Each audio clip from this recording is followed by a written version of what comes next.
Actually ये तब की बात है जबकि मैं 5-6 ईयर्स ओल्ड थी। मैं और मेरी सिस्टर, हम 2 ही बहनें हैं, और मेरी मम्मी वहाँ डिग्री कॉलेज में पोस्टेड थी, गवर्नमेंट डिग्री कॉलेज में। तो हम लोग रामनगर में रहते थे, नैनीताल के पास, अगर आपने नाम सुना होगा जिम कॉर्बेट नेशनल पार्क का। जी। तो हम रामनगर में रहा करते थे, और जिस घर में हम रहे करीब 10 ईयर्स तक, वो हॉन्टेड था। और प्रॉब्लम ये थी कि मेरी मम्मी डरती नहीं थी, तो उनको पता था कि हॉन्टेड है। उनके साथ भी बहुत सारे एक्सपीरियंसेस हुए, लेकिन वो सोचती थी कि सब गलतफहमी है। उन्होंने कभी माना ही नहीं, वो आज भी नहीं मानती हैं कि वो हॉन्टेड था। हालांकि उन्हें पता है मन में, शायद वो हमारे कारण ही नहीं मानती है कि वो हॉन्टेड था। तो हुआ ये कि ये जो मकान था, इसके 2 पोर्शन थे, एक 2 रूम पोर्शन और दूसरा 2 रूम पोर्शन। तो हम इधर वाले 2 रूम पोर्शन में रहते थे, ऐसे ही बताऊंगी मैं आपको, क्योंकि और डिफाइन नहीं कर सकती। तो इस वाले जो 2 रूम पोर्शन में था, वहाँ पे ज़्यादा प्रॉब्लम थी। तो हम पहले इसमें रहते थे। तो हम तो बहुत छोटे थे, 6-7 ईयर्स की रही होंगी मैं, और मेरी सिस्टर मुझसे 2 ईयर्स बड़ी है। तो मेरे मतलब जो मम्मी थी, उनको बहुत ज़्यादा प्रॉब्लम होती थी उस घर में। और मेनली जो अंदर वाला रूम था, जो बेडरूम था, उसमें बहुत ज़्यादा प्रॉब्लम होती थी। अगर वो दिन में सो जाएं, लेट जाएं, तो उनको डायरेक्ट वो औरत दिखाई देती थी जो उस घर में पहले रही होगी, या वो आत्मा के रूप में जो भी थी, वो उनको अभी भी नहीं पता। लेकिन एक औरत दिखाई देती थी, बिल्कुल काली और वाइट कपड़ों में। और वो ऐसे दिखाई देती थी कि एक दीवार से निकल कर आई और दूसरी दीवार में एंटर कर गई, ऐसे दिखाई देती थी, बिल्कुल साफ साफ। और इसके अलावा रात में उनको ऐसे सपने आते थे कि वो जो लेडी है, उसने जो गद्दे होते डनलप के, वो उठा के मेरी मम्मी के फेस पे रखा हुआ है और दबा रही है। उसका चेहरा बहुत खतरनाक हो जाता था, और मेरी मम्मी की ना आंखें बाहर निकल गई हैं, मतलब दम घुट गया है बहुत ज़्यादा। तो इस तरह के सपने आने लगे, वो औरत बहुत ज़्यादा दिखाई देने लगी। और मेरे पापा क्योंकि डॉक्टर थे मुरादाबाद में, तो हम साथ में अपने पापा के नहीं रहते थे, वीकेंड्स में ही आते थे। तो अकेली रहती थी, और हम 2 बेटियाँ, तो उनके साथ ये प्रॉब्लम भी थी। तो उन्होंने अपने पड़ोसियों को बताया कि हाँ ये प्रॉब्लम यहाँ पे हो रही है। तो लोगों ने बताया कि ये जिस जगह पे ये मकान बने हुए हैं, और वो जो डिग्री कॉलेज है जो बगल में ही था, उसको भोटिया पड़ाव कहा जाता था। वहाँ पहले शमशान था। तो यहाँ पे ऐसी प्रॉब्लम्स होती हैं, और यहाँ वाकई में एक लेडी दिखाई देती है। मतलब आस पड़ोसियों को भी दिखाई देती है? नहीं, उस मकान में ही प्रॉब्लम थी, लेकिन उन्हें पता था, क्योंकि जो भी आता था किराएदार, उसको वो लेडी दिखाई देती थी। पर उस मकान में ही क्यों थी? क्योंकि वो पास था उस... नहीं, वो उस मकान में पहले वहाँ रहा करती थी, वो मैं आपको बताऊंगी। तो हुआ ये कि मेरी मम्मी ने कहा कि ठीक है, फिर पूजा पाठ उन्होंने कहा करा लो थोड़ा बहुत। उन्होंने कहा कर दो आप। मानती तो थी नहीं कुछ, उन्हें लगा साइकोलॉजिकल प्रॉब्लम हो रही है मुझे। लेकिन पड़ोस में एक बूढ़ी अम्मा रहती थी, उन्होंने कहा कि ठीक है आप ये सामान ले आना, लौंग इलायची जो भी है, पान के पत्ते वत्ते। तो मेरी मम्मी ने कहा मैं कुछ नहीं लाऊंगी, पैसे दे दिए, या आप खुद ही ले आना, खुद ही पूजा वूजा करके। उसने पूजा पाठ किया घर में आके थोड़ा बहुत, हमें तो याद भी नहीं है। और उसने वही भोटिया पड़ाओ यानी कि डिग्री कॉलेज में ले जाके वो सारी चीज़ें फेंक दी। कुछ दिन तक सब कुछ ठीक रहा, लेकिन उसके बाद भी लगातार प्रॉब्लम्स होती रहीं। वो औरत दिखती थी। प्रॉब्लम इतनी बढ़ गई कि मेरी मम्मी ने बेडरूम अंदर वाले कमरे से बाहर वाले रूम में शिफ्ट कर लिया। अंदर वाला रूम हम कम यूज़ करते थे, कोई गेस्ट वेस्ट आ जाए तब सो जाते थे। अब हुआ ये कि मेरी मौसी आई एक बार। तो मेरी मौसी 5-6 मंथ्स प्रेग्नेंट थी। अब वो उस कमरे में सो गई, क्योंकि मेरी मम्मी को ही दिखती नहीं अभी तक। तो मेरी मम्मी को लगा कि शायद मेरे साथ ही प्रॉब्लम है, या मुझे ही दिख रही है। इतना बड़ा नहीं समझा मेरी मम्मी ने इस प्रॉब्लम को। तो मेरे मौसा जी, क्योंकि मेरे मौसा जी नैनीताल में पोस्टेड थे उस समय बैंक में, तो आ जाते थे वीकेंड पे। बहुत दूर नहीं है, 2-3 घंटे ही दूर है नैनीताल। आ गए, उनको अंदर वाला रूम दे दिया सोने के लिए। अब मेरी मौसी से कहा था कि क्योंकि वो जो अंदर वाला रूम था, उसके पीछे से किचन से निकल के बाहर आंगन में टॉयलेट था। पहले ऐसे ही होता था, पहले अटैच टॉयलेट्स का कॉन्सेप्ट जनरली होता नहीं था, वो भी इतने पिछड़े हुए कस्बों में। तो मेरी मम्मी ने कहा अगर रात को उठोगी तो एक तो बता के जाना टॉयलेट, और दूसरी बात कि टॉयलेट का दरवाज़ा अंदर से बंद मत करना। अब मेरी मौसी को लगा कि क्या उठाना है, इतनी देर में तो सब गप्पे वप्पे मार के सोए थे। वो उठी चुपचाप, किसी को डिस्टर्ब ना हो, धीरे से आंगन से निकल के टॉयलेट में चली भी गई और दरवाज़ा भी बंद कर लिया अंदर से। प्रॉब्लम ये हुई, सब कुछ ठीक था। जब वो बाहर आ रही थी तब कुछ प्रॉब्लम हुई, जो कि मैं आपको बताती हूँ। लेकिन उनके बहुत चीखने की आवाज़ आई अंदर, सब कुछ बहुत मतलब जग गए सब लोग, शोर सुन के भागे। दरवाज़ा देखा तो बंद। फिर मेरे पापा भी आए हुए थे। अच्छी बात ये थी कि मेरे पापा उस वीकेंड पे आए हुए थे गाड़ी लेकर, क्योंकि उस समय कार्स इतनी ज़्यादा कॉमन नहीं थी। लेकिन मेरे पापा जब आते थे तो अपनी कार से आते थे। तो उन्होंने दरवाज़ा तोड़ा बाथरूम का। अंदर मेरी मौसी पेट के बल पड़ी हुई थी और पूरा ब्लड ही ब्लड था। मतलब उस दिन तो वो ख़त्म हो जाती। लेकिन मेरे पापा ने किसी तरह उठाया, उन्हें हॉस्पिटल लेकर आए। खुद भी डॉक्टर थे तो खुद भी बहुत ज़्यादा हेल्प की। मौसी तो बच गई, लेकिन वो बच्चा वहाँ पर ख़त्म हो गया। ठीक है, फिर लोगों ने कहा, जो आस पड़ोस के लोग थे, कि बलि ले ली इसने। ठीक है, अब मम्मी को लगा कि क्या बली वली, मतलब थोड़ा विश्वास भी हुआ, थोड़ा नहीं भी हुआ। फिर बाद में हम इस पोर्शन से दूसरे पोर्शन में शिफ्ट कर गए थे। अब इस पोर्शन में एक नई फैमिली रहने के लिए आई।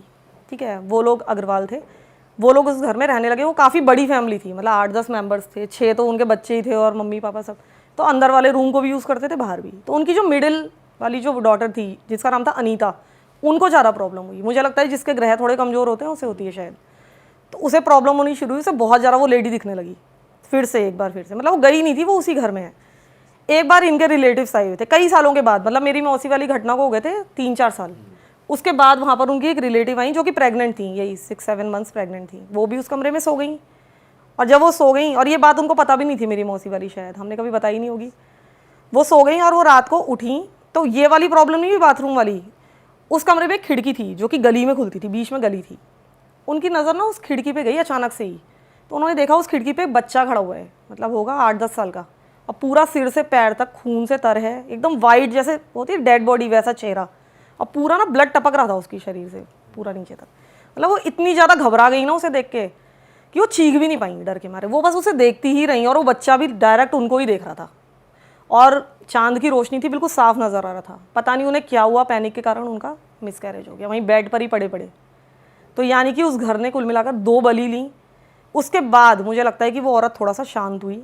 उसके बाद से वहाँ पे ऐसी डेथ नहीं हुई किसी की अननेचुरल, नेचुरल डेथ्स हुई। आज भी उस मकान में लोग रहते हैं, अब तो कई साल हो गए, कम से कम 20 साल पुरानी घटनाएं बता रही हूँ मैं आपको, 20 से भी ज़्यादा साल पुरानी। अभी भी वहाँ लोग रहते हैं। मैं अभी मेरे ख्याल से मार्च में ही गई थी जिम कॉर्बेट पार्क, तो मैं अपने घर में भी गई थी देखने के लिए, मैंने उसका वीडियो भी डाला है अपने चैनल पर। तो वो मकान आज भी है, वहाँ लोग रहते हैं, लेकिन अब इस तरह की घटनाएं थोड़ी सी वहाँ पर कम हो गई हैं। तो फिर जब मैंने इस बार गई थी तो पता किया था, तो मेरी कुछ फ्रेंड्स ने जब पता करके मुझे बताया, तो उन्होंने कहा कि वहाँ पर इस मकान के बनने से पहले एक झोपड़ी थी, झोपड़ी बना के रहते थे यहाँ लोग। तो इस झोपड़ी में एक टेलर रहा करता था, टेलर अपनी वाइफ के साथ, और उसका काम भी अच्छा चलता था, गाँव के हिसाब से उसको अच्छा खासा बिजनेस मिल जाता था।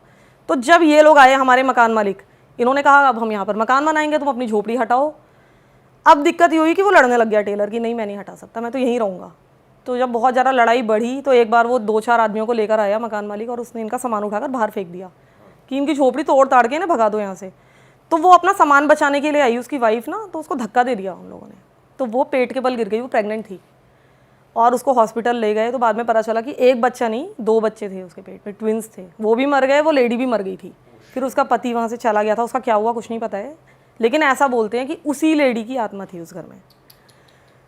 तो इसी मतलब घर में बहुत सारे और भी एक्सपीरियंसेस हुए। जब हम इस वाले पोर्शन में आ गए थे ना, दूसरे वाले, वहाँ पर भी बहुत प्रॉब्लम थी। मतलब रात भर ना ईंटें सरकने की आवाज़ें आती थी घर से पूरी रात, और जैसे दीवारें थी वहाँ की, तो अगर आप कंचा गिराते हैं तो पहले एक बार गिरता है टप, फिर टक टक टक टक करके रुकता है ना, ऐसी आवाज़ें दीवारों के अंदर से आती थी। और शायद हमें इतनी आदत पड़ चुकी थी ना कि हमें कुछ नहीं लगता था, डर तो लगता था हमें कि क्या हो रहा है दीवारों के अंदर, लेकिन इतना ज़्यादा हम पैनिक नहीं होते थे, हमें ना आदत पड़ गई थी। मुझे लगता है हॉन्टेड हाउस में रहने की भी आदत पड़ जाती है। अब तो शायद मैं नहीं रह सकती, लेकिन उस समय हम रहे 10 ईयर्स तक। और मेरी मम्मी ने घर नहीं बदला क्योंकि कॉलेज बिल्कुल बगल में था, सिर्फ इसलिए वो वहाँ सेट हो गई थी। उन्होंने कहा कौन इतना सारा सामान शिफ्ट करेगा, ठीक है। और इसके अलावा जब मैं छोटी थी तो मेरी एक फेवरेट स्कर्ट थी, मैं होंगी 12-13 ईयर्स की, डेनिम की स्कर्ट थी, तो वो ना फट गई थी, मतलब बहुत बुरी तरीके से फट गई थी, उधड़ी नहीं थी, पूरी फट गई थी, तार तार हो ये गई इसी थी। स्टोरी का पार्ट है या? हाँ, इसी घर में हुआ ये। तो मैंने वो, मुझे बहुत पसंद थी, लेकिन वो फट गई, कुछ नहीं कर सकते थे, सिल भी नहीं सकते थे, तो मैंने उसको उठा के कपड़ों की अलमारी में पीछे की तरफ डाल दिया। 1-2 महीने बाद मैं ऐसी अलमारी साफ़ कर रही होंगी, कुछ निकाल रही होंगी, मुझे वो स्कर्ट मिली, मैंने निकाली तो वो इंटैक्ट थी, वो बिल्कुल कहीं से फटी हुई नहीं थी।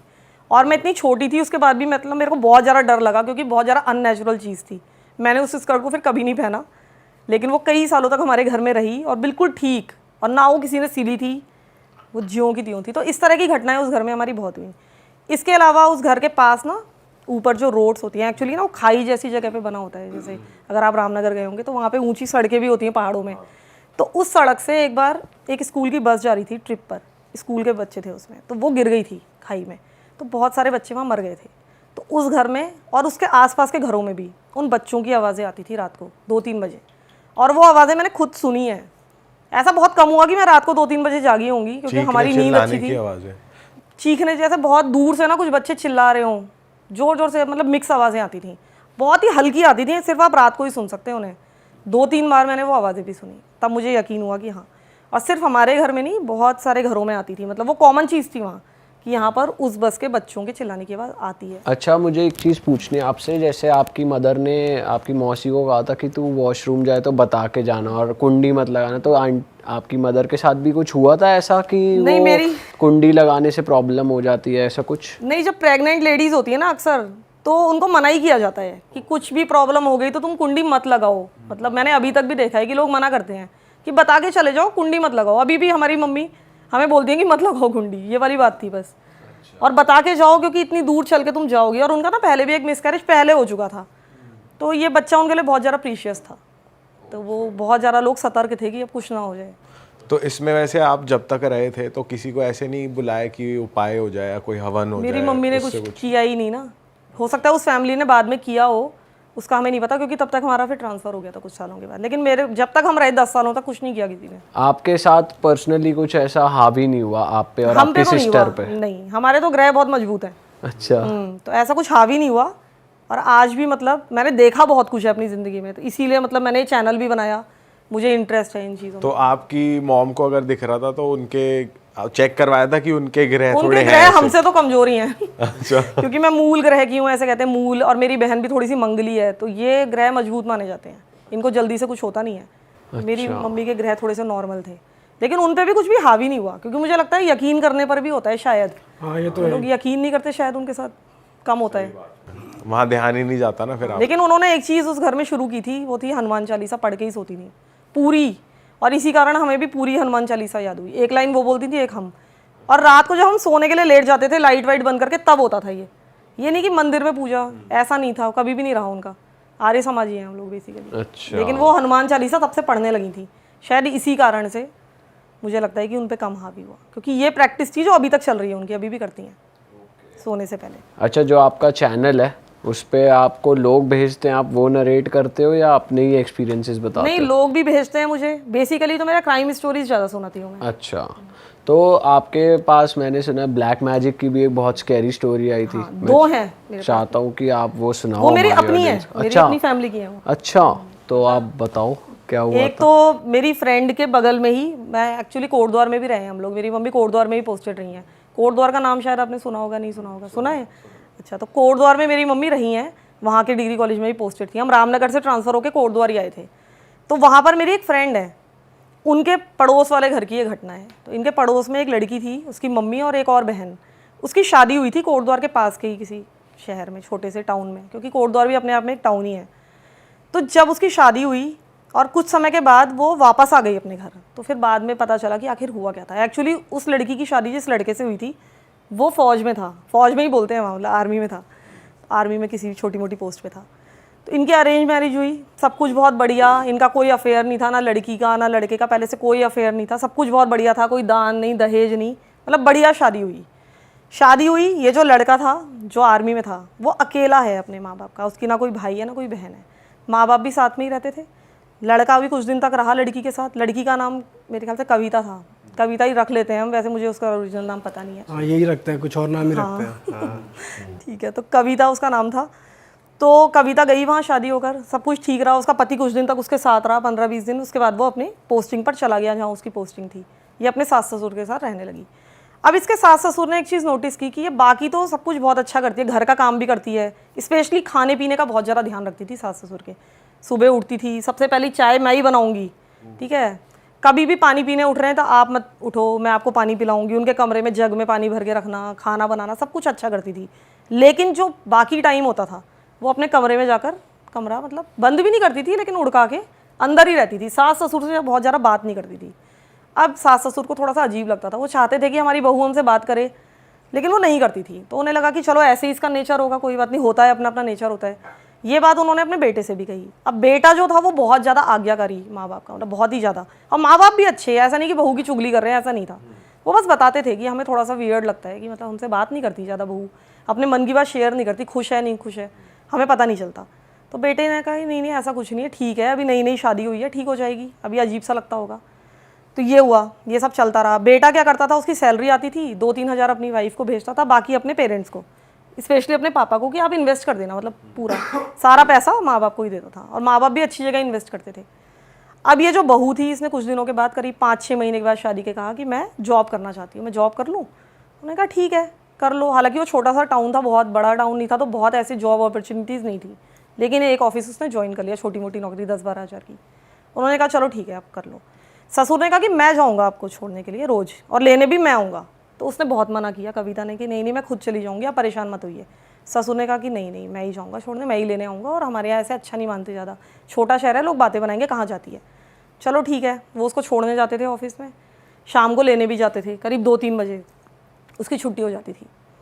जब वो जॉब कर रही थी उस समय भी वो खाना पूरा बना के जाती थी, दिन का खाना भी बना के जाती थी, रख के जाती थी, शाम का तो बनाती ही थी आकर। मतलब खाने की जिम्मेदारी उसने ले रखी थी। भले ही सास और काम भी करती थी, बर्तन झाड़ू पोछा सब में हेल्प करती थी, लेकिन ये खाने में हाथ नहीं लगाने देती थी कि मैं ही बनाऊंगी, और खाना अच्छा भी बनाती थी। इसके अलावा इसके घर से भी बहुत खाना बन के आता रहता था। उसकी मम्मी लोकल ही थी, थोड़ा सा मतलब पास ही है उनका, तो कभी वो केक भेज रही हैं, कभी वो पालक पनीर भेज रही हैं, मतलब कभी भी कोई भी आ रहा है तो उसके हाथों कुछ ना कुछ बना के भेज रही हैं। और ये जो टाउन है, मतलब मुश्किल से मुझे लगता है कि 10 to 15 मिनट्स लगेंगे अगर आप स्कूटी से या ऑटो से जाओगे। दूर नहीं है, बिल्कुल बगल ही है, 8-10 किलोमीटर। ठीक है, तो ये सब चल रहा था। अब इसने धीरे धीरे अपने ससुर से कहा कि तो आप ना मुझे लेने मत आया करो, आप मुझे छोड़ दो, मुझे प्रॉब्लम होती है क्योंकि कई बार ओवर टाइम करना पड़ता है, कभी मैं अपनी सहेलियों के साथ शॉपिंग करने जाना चाहती हूँ, आपके कारण मैं बंद गई, आप मुझे छोड़ने चले जाओ, मुझे लेने मत आओ। तो ससुर ने कहा चलो ठीक है, बात तो इसकी ठीक है, ये बंद जाती होगी मेरे चक्कर में। उसने कहा कि ठीक है, मैं नहीं आऊँगा। बात ख़त्म हो गई, वो जाने लगी। धीरे धीरे जो है 5-6 महीने और बीत गए। इधर सास कभी बहू के कमरे में झाड़ू वाड़ू भी लगाने जाती थी, तो सब कुछ ठीक दिखता था, ऐसा कुछ प्रॉब्लम नहीं थी, बहू कुछ नहीं कर रही थी। इसी बीच इनका बेटा भी आया छुट्टी में, तो बेटे ने अपनी माँ से कहा कि मुझे ना अपनी बीवी का व्यवहार थोड़ा सा अजीब सा लगता है। एक तो ये बहुत ज़्यादा बात नहीं करती है, मेरा पूरा ध्यान रखती है, सब कुछ है, खाना वाना भी बिल्कुल अपने हाथ से बना के स्पेशल खिला रही है मुझे। मायके से भी बहुत ज़्यादा आने लगता था जब वो आता था, लेकिन अपनी अलमारी बंद करके रखती है। और मैंने कहा कि मुझे अपने कपड़े रखने हैं, तो इसने कहा कि आप बक्से के ऊपर रख लो, और अपनी अलमारी नहीं खोलती कभी भी। तो माँ ने समझाया कि अरे अभी नई है और हो सकता है उसके गहने वहने रखे होंगे अलमारी में, तो रहने देना, कोई बात नहीं, इतने क्या बुरा मान रहा है, होती है लेडीज़ की बहुत सारी चीज़ें, नहीं उसको पसंद आता होगा, कोई बात नहीं। तो उसका बेटा भी छुट्टी चला गया, कोई बात नहीं। इसके बाद क्या हुआ कि एक दिन इसके ससुर जी बहू को छोड़ने के लिए ऑफिस गए उसके, और ऑफिस जाने के बाद वो सब्जी वब्जी लेने सब्जी मंडी चले जाते थे, सब्जी मंडी चले गए। तब तक उन्हें याद आया कि बहू के पास जो एक्स्ट्रा चाबी है आज मुझे चाहिए, क्योंकि उनको कहीं और जाना था शाम को, और उनकी वाइफ को कहीं भजन कीर्तन के लिए जाना था, तो दोनों चाबी चाहिए थी दोनों को। तो बहू के पास गए, उन्होंने कहा कि तुम ना अंदर जाने के लिए, कि बोलना था कि तुम मुझे चाबी दे दो। उसके ऑफिस पहुँचे, अंदर गए, उनसे कहा कि कविता को बुला दीजिए। उन्होंने कहा कौन कविता, यहाँ कोई कविता काम नहीं करती है, 2-3 ही लेडीज़ वहाँ काम करती थी टोटल। अरे मैं, मेरी बहू है, मैं तो रोज़ छोड़ने आता हूँ, हो सकता है आप किसी और नाम से जानते होंगे। उसने फ़ोटो दिखाई कि देखो ये है, कि नहीं यहाँ कोई ये काम नहीं करती है। ससुर को विश्वास ही ना हो, वो अंदर गए। अंदर जाने के बाद उन्होंने देखा कि वाकई में कोई नहीं था, छोटा सा तो ऑफिस था वो, ऐसा भी नहीं था कि दिखे ना।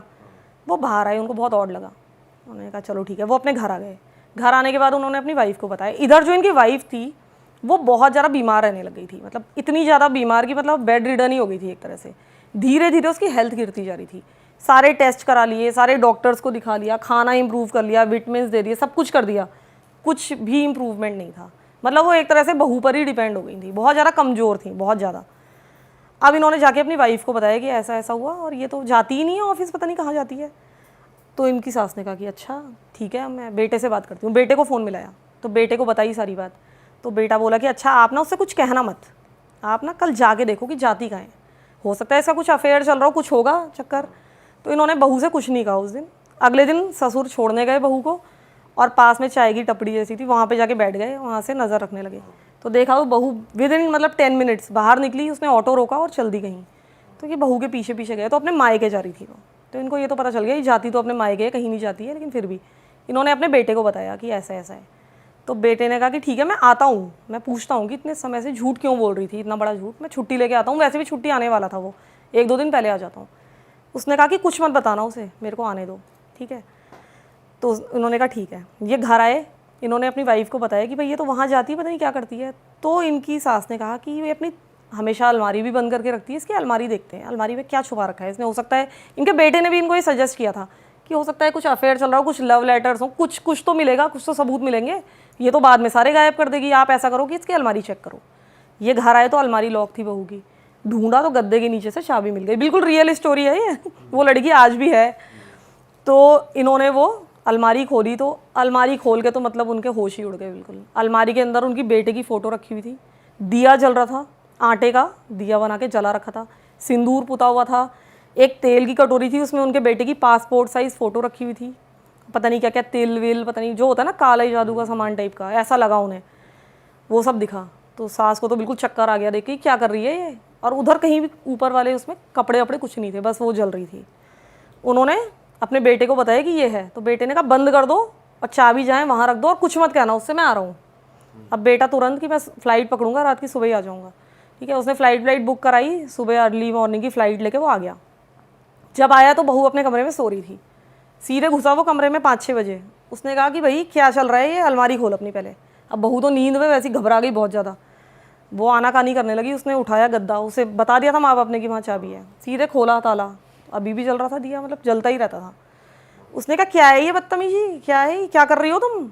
अब वो तो लड़की तो बिल्कुल चौंक गई कि क्या, मतलब क्या जवाब दे, कुछ जवाब नहीं दे पाई। उसने कहा अच्छा दिखा, अपना फ़ोन दिखा, तेरा चल गया रहा है। उसने फ़ोन लिया, फ़ोन में देखा तो लड़की, उसकी माँ और उसकी बहन का व्हाट्सएप ग्रुप बना हुआ था, और बातें क्या चल रही थी कि माँ जो तुमने केक भेजा था ना वो मैंने इनको खिला दिया है, मैंने मिला दिया इनके खाने में। और आपको शायद विश्वास नहीं होगा, शायद आपने ऐसी बात कभी नहीं सुनी होगी, क्योंकि मैंने तो नहीं सुनी थी कि वो अपने सास ससुर के खाने में क्या क्या मिलाती थी।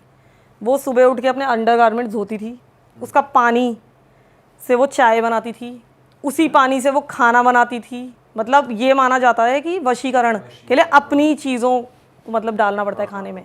यूरिन मिलाती थी, पीरियड्स का ब्लड मिलाती थी, बोलने में भी अजीब सा लग रहा है मुझे, खाने में मिलाती थी। मतलब भयंकर वाला काला जादू चल रहा था, और वो चल रहा था कानपुर से।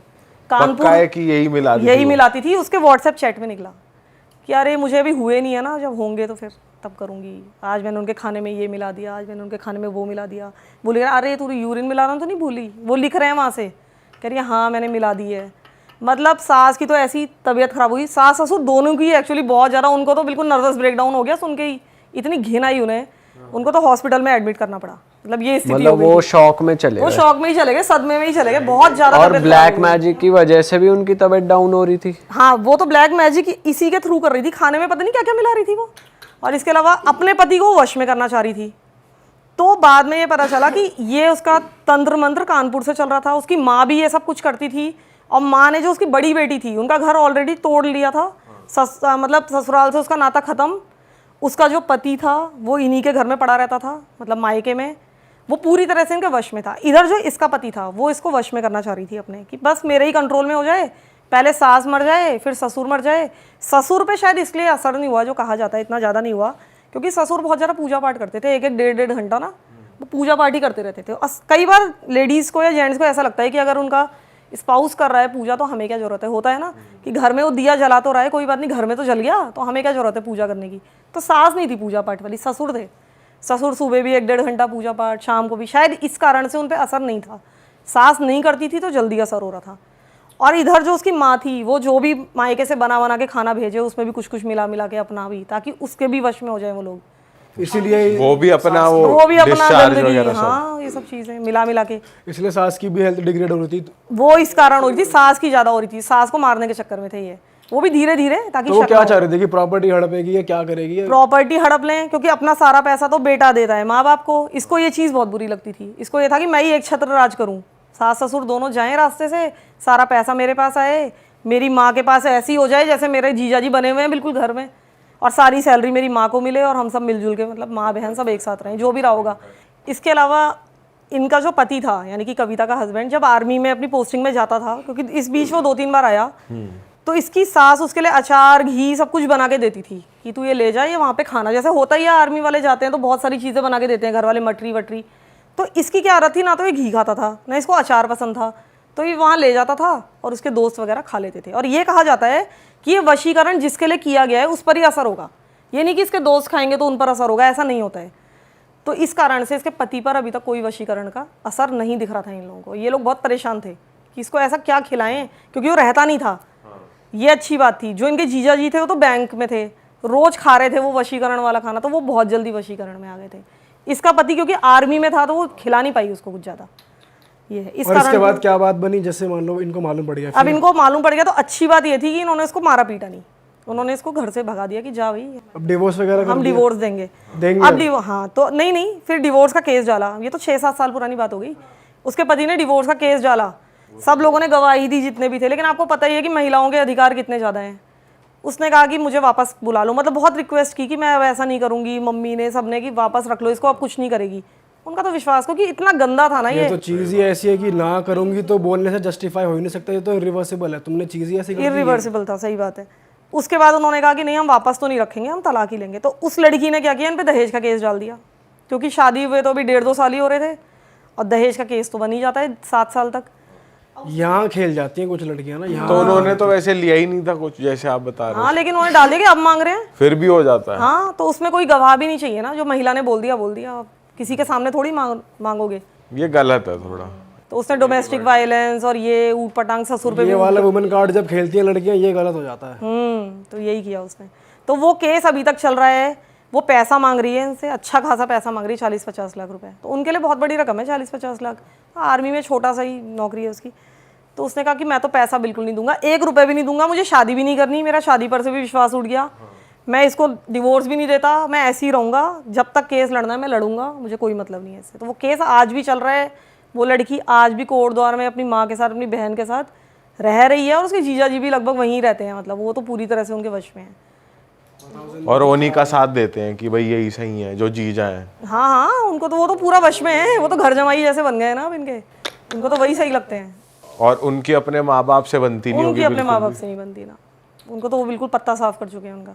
लेकिन अच्छी बात है कि उनकी डेथ नहीं हुई, कम से कम जीजा जी के माँ बाप की, वो जल्दी, क्योंकि वो वहीं थे ना, उनको वश में करके अपनी तरफ कर लिया, तो माँ बाप को नहीं मारा। इसमें क्या था कि माँ बाप को मार ही दो तो पूरा घर भी हमारा, बेटा भी हमारा, क्योंकि इकलौता है।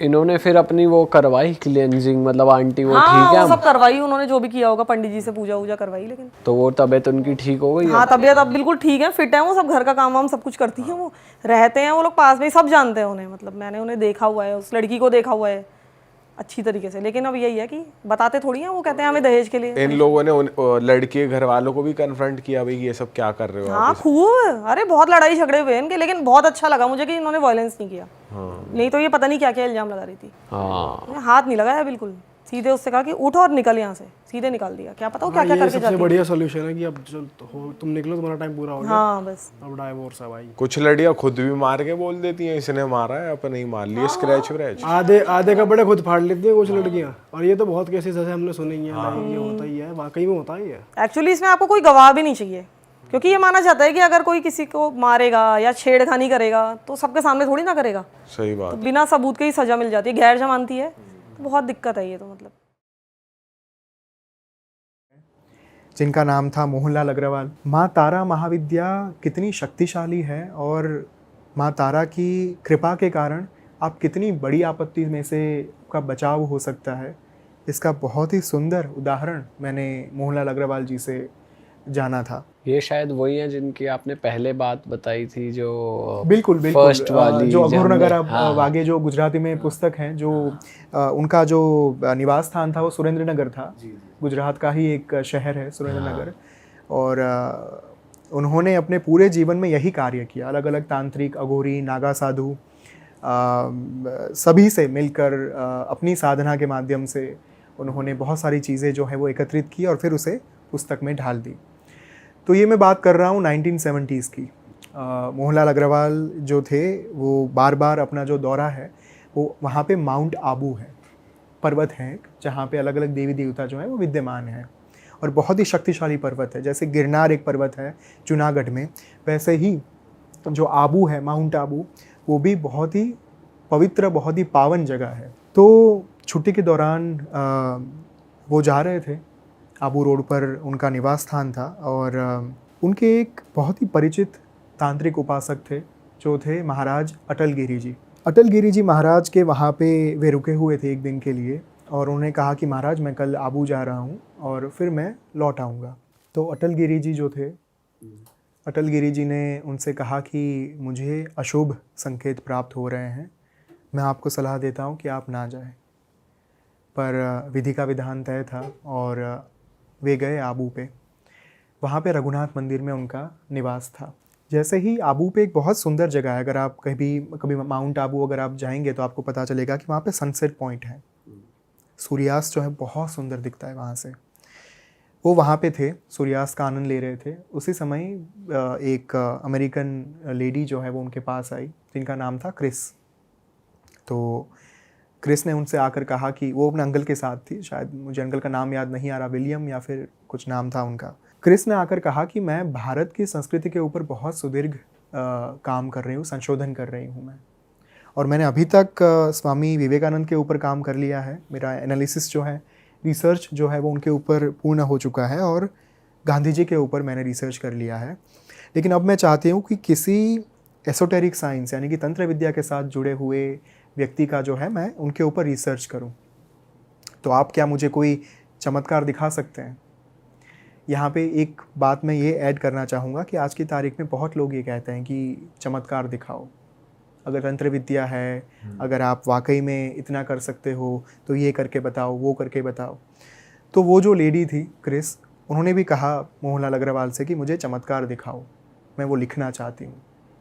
तो मोहनलाल अग्रवाल वॉज लाइक कि मैं प्रयास कर सकता हूँ लेकिन आपको कह नहीं सकता कि ये होगा या नहीं होगा। दूसरे दिन वो उनको दीनानाथ जी के पास ले गए। दीनानाथ जी जो थे वो उस समय के बहुत बड़े संत थे जो आबू पे ही स्थित थे, उनका निवास स्थान भी वहाँ पे ही था। दीनानाथ जी ने शुरुआत में औपचारिक बातें हुई, फॉर्मल बातें हुई, और वो तो महान संत थे, उनको पता चल गया कि ये किस उद्देश्य के साथ यहाँ पे आए हुए हैं। उन्होंने कहा कि आपको चमत्कार ही देखना है ना, मैं आपको दिखाता हूँ। अंदर से वो एक खप्पर लेकर आए, पात्र में उन्होंने उसके पात्र के ऊपर एक लाल रंग का कपड़ा डाल दिया। क्रिस को बोला कि आप अपने मन में जो सोचना चाहते हो वो सोचो, आप वहाँ की यानी कि अमेरिका की कोई ऐसी चीज़ मुझे बताओ जो आप वहाँ पे बहुत पसंद करते हो। तो क्रिस ने कुछ चीज़ें सोचने के बाद उन्होंने कहा कि हाँ, मैंने जो चीज़ें हैं उसकी कल्पना कर ली है। थोड़ी देर के बाद मंत्र फूंकने के बाद दीनानाथ जी ने वो कपड़ा हटाया खप्पर पर से। उसी में वही चॉकलेट्स, वही परफ्यूम, वही सारी चीज़ें थी जो क्रिस ने अपने मन में सोची थी। और क्रिस ने तो साष्टांग दंडवत प्रणाम कर दिया कि आप ही ईश्वर हो, आप ही भगवान। क्योंकि जब एक बाहर का इंसान यहाँ पे आकर कोई ऐसी चीज़ देखता है तो उन्हें पता नहीं चलता कि ये बहुत आम बात है भारत के लिए। भारत की जो विरासत रही है, भारत की जो विद्याएं रही है, उसके सामने तो ये कुछ भी नहीं है। ये सारी घटना हुई, उसमें दोपहर के 3-4 बज गए। और आबू का जो एटमॉस्फेयर है वो वैसा है कि 4 बजे में आपको ये लगे कि शाम के 4 बजे हैं, लेकिन रात को 8-9 बज चुके हो, ऐसा आपको प्रतीत हो वहाँ पे। तो Mohanlal Agarwal was little bit concerned कि अगर आप अभी हम टाइम पे वापस नहीं गए तो बहुत ही अनर्थ हो जाएगा, और ये रात बहुत गहरी होती है यहाँ की। क्रिस को लेकर वो वापस आ ही रहे थे कि रास्ते में उन्हें एक अघोरी मिले। 6.5 फीट की उनकी हाइट थी और विकराल स्वरूप था उनका, बहुत ही भयानक लग रहे थे। दांत लाल रंग के और आंखें जो है वो लाल रंग की। ऐसा ही लग रहा था कि जैसे किसी कोई नशा करके आए हो। अघोरी ने आकर उनसे कहा कि कहाँ जा रहे हो? रास्ते पर कोई नहीं था। मोहनलाल ने देखा आसपास, कहीं किसी से मदद मिल जाए, किसी तरीके से यहाँ से छूट जाए, निकल जाए, क्या करें? कोई नहीं था। तब मोहनलाल ने कहा क्रिस को कि हम चलते हैं, यहाँ पे नहीं रहना हमें इनके साथ। फिर से एक बार उस अघोरी ने पूछा कि कहाँ जा रहे हो? इस बार अघोरी ने अपने झोली में से एक चिल्लम निकाली, जो साधु महात्मा जो है वो फूकते रहते हैं। चिल्लम निकाली, और ये जो हमारी अमेरिकन लड़की थी क्रिस, उसके लिए तो ये एक फैसिनेशन था, क्योंकि फ़ोटोज़ में भी देखते हैं ना, तो जब आप इंडिया के कल्चर के बारे में, अघोर पंथ के बारे में टाइप करोगे गूगल पर, तो आपको चिल्लम लिए बैठे साधु संत ही दिखेंगे। उसने तुरंत चिल्लम ले ली, उसने चिल्लम फूंक ली। क्रिस ने फूंक ली। ओके। वो जो अघोरी थे, मोहनलाल अग्रवाल को यही था कि अघोरी हो नहीं सकते, कापालिक होने चाहिए। उनके दीदार पर से ये लग रहा था कि वो कापालिक ही होंगे। कापालिक क्या होते हैं भाई? कापालिक जो मैंने कहा कि जो एक्सट्रीम लेवल की वामाचार साधना करते हैं, जहाँ पे बलि विधान, नर बलि, यानी कि जो एक इंसान है उसकी भी बलि दी जाती है, उस टाइप की जो साधना रहती है वो कापालिक साधना होती है। तो चिल्लम पीने के बाद कापालिक ने कहा कि चलो मेरे साथ। और क्रिस को जैसे एक वो खिलौना आता है ना, चाबी देकर आप चला सकते हो उस खिलौने को, वशीकरण हो गया। बिल्कुल, वो पूरा उनके विधान के साथ जो है वो चल पड़ी। वैसे चिल्लम में क्या पदार्थ था वो? नहीं, वो कुछ देखिए, जब आप किसी पदार्थ द्रव्यों का उपयोग वशीकरण के लिए करते हैं ना, तब वो पदार्थ कुछ भी हो सकता है, वो खाना भी हो सकता है, कुछ भी हो सकता है, XYZ चीज़ें हो सकती हैं। तो चिल्लम के माध्यम से उन्होंने उनके मन को अपने वश में कर लिया और चल दिए। मोहनलाल अग्रवाल तो छोड़कर जा नहीं सकते थे, क्योंकि एक तो बाहर के सिटीज़न, जिम्मेदारी बढ़ गई, उनके कहने पर आई थी। वहाँ पे उनके अंकल जो थे वो राह देख रहे थे कि कब बच्चे वापस आएंगे। अब ये लड़की कुछ सुन नहीं रही। मोहनलाल उन्हें एक के बाद एक फोर्स कर रहे हैं कि नहीं जाना है, हाथ पकड़ रहे हैं कि यहाँ से चलो वापस, लेकिन वो लड़की उन्हीं के पीछे जाना चाहती है। तो कापालिक जंगल में गए गए गए बहुत अंदर तक गए। उनकी एक गुफा थी, चट्टानों की बीच में बनी हुई एक छोटी सी गुफा थी। गुफा में जाने के बाद कापालिक ने ये आदेश दिया कि आप सिंहासन के ऊपर बैठ जाओ। मोहनलाल को तो नहीं बैठना था, लेकिन अगेन क्रिस ने जो है वहाँ पे एक रीछ का पड़ा हुआ था आसन, उसके ऊपर वो बैठ गई गद्दा बिछा के। कापालिक ने आदेश दिया कि वस्त्र उतार दो। वस्त्र उतारने के बाद कुछ प्रक्रियाएं करी गई जिसे योनि पूजा कहा जाता है। योनि पूजा एक ऐसा माध्यम है जहाँ पे आप देवी को, देवी के स्वरूप को एक महिला की शरीर में स्थापित कर सकते हैं थ्रू वजाइना। उससे कहा गया है योनि पूजा। योनि पूजा के माध्यम से चीज़ें करी गई और मोहनलाल ने सोच लिया था कि अगर अब मुझे यहाँ से छुटकारा नहीं मिला तो चाहे मुझे इस कापालिक को मारना ही क्यों ना पड़े, मैं मारकर भी इस बच्ची को बचाऊंगा, क्योंकि जिम्मेदारी मेरे ऊपर है, उत्तरदायित्व मेरे ऊपर है। योनि पूजा के बाद वो अघोरी जो था वो बाहर निकल गया गुफा से और क्रिस अभी भी उसके ही वश में थी। सुबह हो गई। ये पूरी प्रक्रिया जो है वो रात तक चली। तो वो कुछ नहीं कर पाए, कुछ नहीं कर पाए। वो सुबह हो गई, 5-6 बजे का टाइम था। क्रिस को लेकर वो उठे कि चलो अब ये खुद नहीं उठ रही, मैं इसको फोर्सफुली बाहर लेकर जाता हूँ, यहाँ से भाग चलते हैं, क्योंकि अघोरी अभी वो कापालिक तो यहाँ पे है नहीं। बाहर ले जाकर जब उन्होंने हार्डली 300 मीटर या फिर उतना कुछ चला होगा, उनके पेट में ज़ोरों से दर्द होने लगा। वो नीचे बैठ गए। वो एक हद से ज़्यादा आगे ही नहीं बढ़ पाए। दोनों के पेट में एक साथ दर्द होने लगा। तब जाकर मोहनलाल को तो समझ में आ गया, क्योंकि वो खुद एक उपासक थे, कि यहाँ पे कापालिक ने एक सीमा को बांध के रखा हुआ है।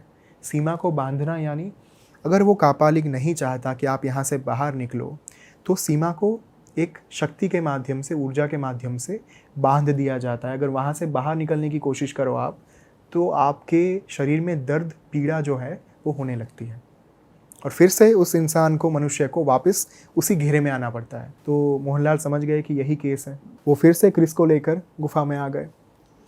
गुफा में आए और थोड़ी ही देर के बाद फिर से कापालिक जो है वो वहाँ पे आ गया, लेकिन इस बार वो एक बकरे को लेकर आया था बलि देने के लिए। तो जब मोहनलाल ने देखा कि अब बहुत कम वक्त बचा हुआ है, अगर अभी मैंने कुछ नहीं किया तो हम दोनों की बलि दे दी जाएंगी। उन्होंने पहले विनती की कापालिक से कि देखिए, मैंने आपका कुछ नहीं बिगाड़ा है, हमने आपका कुछ नहीं बिगाड़ा है, हम तो यहाँ से जा रहे थे, हमने आपको डिस्टर्ब तक नहीं किया, आप हमें छोड़ दीजिए। तब कापालिक ने कहा कि तुम्हें तो मैं छोड़ सकता हूँ, लेकिन इस महिला को नहीं छोड़ूंगा, क्योंकि वो मेरी साधना का साधन है। तो मोहनलाल उनके बिना तो जाना नहीं चाहते थे। विधि विधान शुरू हुए फिर से एक बार। अगेन बलि दी गई, सारी चीज़ें हुई। बलि देने के बाद जैसे ही उन्होंने अपनी विधि जो है वो आगे आरंभ करने के लिए फिर से शुरू की, उससे पहले मोहनलाल ने एक शस्त्र उठाकर उनके ऊपर प्रहार किया। जब वो प्रहार किया, उसी वक्त पे वो जो महिला थी उन्होंने अट्टहास्य किया। अट्टहास्य यानी एक बहुत ही बड़े आवाज़ में हंसना। जो महाकाली का जो अट्टहास्य होता है, जो माँ तारा का अट्टहास्य होता है, वही अट्टहास्य जो है वो उस महिला ने यानी कि क्रिस ने किया। अब जो घाव किया गया था कापालिक के ऊपर, उस घाव के कारण कापालिक क्रोधित हो गया। अब तो नहीं छोड़ूंगा। वो जैसे ही मोहनलाल के ऊपर आक्रमण करने के लिए जाए, उससे पहले बाहर से, गुफा के बाहर से उन्हें फिर से एक बार अट्टहास्य सुनाई दिया, जैसे माँ बाहर खड़े रहकर पूरे ब्रह्मांड को सुनाई दे, उतनी बड़ी आवाज़ में माँ हंस रही थी। और कापालिक को लगा कि मैंने जिस माँ को यहाँ पे इस स्त्री के, महिला के शरीर में स्थापित किया था, वही माँ यहाँ से बाहर निकल गई है, मुझे उनको वापस से यहाँ पे लाना होगा। और वो अपना शस्त्र जो है वो रख के भागा गुफा के बाहर कि मैं माँ को तो नहीं जाने दे सकता, क्योंकि उनके प्रागट्य के लिए तो इतनी साधना की है मैंने। वो जैसे ही बाहर गया, तुरंत मोहनलाल अग्रवाल ने जो क्रिस थी उनको अच्छे से कपड़े पहनाए और वो सारी चीज़ें हुई। थोड़ी ही देर में वो जो कापालिक था उसके चीखने की आवाज़ सुनाई दी। अब मोहनलाल फिर से डर गए कि ये क्या हुआ। उन्हें लगा कि अब जब कापालिक वापस आएगा तब मुझे भी नहीं छोड़ेगा, इसे भी काट देगा, क्योंकि एक तो वो क्रोधित होकर गया था। अब वो जो लेकर आएगा, अब मृत्यु निश्चित है, और सिर्फ मृत्यु नहीं आएगी, बहुत ही करुण मृत्यु होगी। इतनी खराब मृत्यु वो देगा कि मैं जन्मों जन्म तक याद रखूँगा इस मृत्यु को। कापालिक नहीं आया। बहुत लंबा वक्त जो है वो बीत गया, बहुत घंटे बीत गए। वो डरे हुए थे। धीरे धीरे धीरे क्रिस जो है वो अपने मूल अवस्था में वापस आ रही थी। अब मोहनलाल को समझ में नहीं आ रहा था कि ये क्या हुआ। क्रिस की मानसिक अवस्था जो है वो फिर से एक बार स्टेबल हो गई। उसे कुछ याद नहीं था कि मेरे साथ क्या हुआ। उसने पूछा मोहनलाल से कि हम कहाँ पे हैं, क्या कर रहे हैं। लास्ट मेमोरी जो उनकी थी वो दीनानाथ जी के पास थी। दीनानाथ जी ने जो चमत्कार दिखाया था वही उनको लास्ट याद था कि हम तो वहाँ पे थे, वहाँ से फिर यहाँ कैसे पहुँचे। मोहनलाल थोड़ी देर के बाद गुफा से बाहर निकले, फिर से हाथ में शस्त्र लेकर। कहीं अगर वो बाहर खड़ा होगा तो इस बार मैं मार दूंगा, इस बार नहीं छोड़ूंगा, चाहे मुझे ही क्यों ना मरना पड़े, मैं मार दूंगा इस बार। कोई नहीं था। जैसे ही दोनों बाहर निकले, क्रिस और मोहनलाल, क्रिस ने एक पेड़ के नीचे, उनकी दृष्टि गई, उनकी वहाँ पे नज़र गई, वो चीख पड़ी, क्योंकि जो कापालिक था वो वहाँ पे मरा हुआ पड़ा था। उनकी जो आंतें थी वो बाहर थी, उनके पैर मुड़ चुके थे, उनका जो धड़ था वो अलग था, मस्तक था वो कहीं पे लटक रहा था। अरे बाप रे। तो मोहनलाल को समझ में नहीं आया कि ये क्या हो गया, ये कैसे हो गया। ज़रूर किसी ईश्वरीय शक्ति ने मदद की है, उसके अलावा ये संभव ही नहीं है। और तुरंत वो भागे भागे वहाँ से निकले। और जैसे वो सीमा आई, जो मर्यादा थी, बाउंड्री थी, वो बाउंड्री के पास पहुँच के उन्होंने फिर से एक बार ये चेक किया कि कहीं पेट दर्द हो रहा है, क्या हो रहा है, कुछ नहीं। लेकिन कोई दर्द नहीं हुआ, कोई पीड़ा नहीं हुई उन्हें। वो भाग गए तुरंत ही, और 2 दिन इस चक्कर में बीत गए थे। वो तुरंत अपने जो आबू, जहाँ पे वे रुके हुए थे, वहाँ पे पहुँचे। आबू में जो उनके अंकल थे, विलियम या जो नाम था उनका, वो राह देख रहे थे। उन्होंने तो FIR दर्ज करवा दी थी और पुलिस ढूंढ रही थी। सबको ये लग रहा था कि मोहनलाल अग्रवाल उनको लेकर गायब हो गए। इल्ज़ाम जो है वो मोहनलाल के ऊपर ही लगा हुआ था।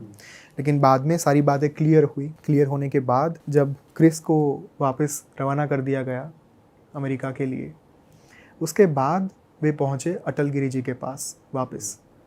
वो अटल गिरी जी आबू जाने से पहले जिन्होंने कहा था कि आप मत जाओ, मुझे लग रहा है कोई अशुभ कुछ होने वाला है, उन्हीं अटल गिरी जी के पास पहुंचकर जब वे बैठे, तब अटल गिरी जी ने सबसे पहला प्रश्न यही किया कि सब कुशल मंगल तो है ना, आपको कुछ हुआ तो नहीं ना।